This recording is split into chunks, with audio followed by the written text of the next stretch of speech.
Hey everyone. Today I'm diving into an important and often misunderstood part of Dr. Martin Luther King Jr.'s legacy, his vision for economic justice and how it relates to the concept of reparations. You've probably heard of MLK's famous "I Have a Dream" speech, but today let's talk about another powerful speech he gave called "The Other America." Delivered on April 14, 1967 at Stanford University, this speech paints a vivid picture of two Americas, one filled with prosperity and opportunity, the other with poverty and despair. In The Other America, King didn't just highlight racial inequality, but also economic injustice.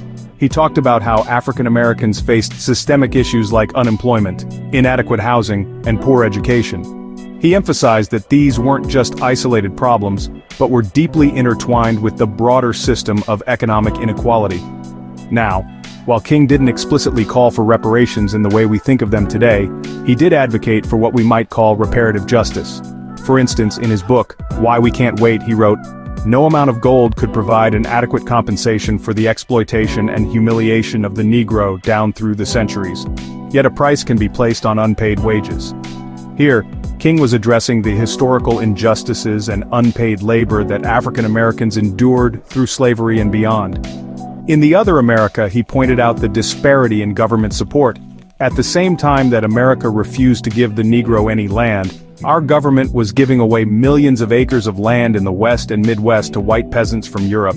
He highlighted how African Americans were excluded from opportunities that were freely given to others.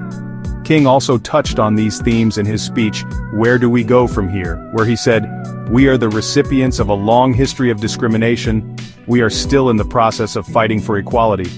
And so, we must continue to fight for what we need: jobs, freedom, justice." While he didn't use the term reparations, his message was clear: economic justice was essential for true equality. King's vision extended beyond just fighting for civil rights. He was also deeply concerned with economic equity. In his final years, he became more focused on the Poor People's Campaign, which aimed to address economic inequalities affecting all poor people, but especially African Americans. He was a proponent of guaranteed income and federal jobs programs, ideas that many today would consider forms of reparative action.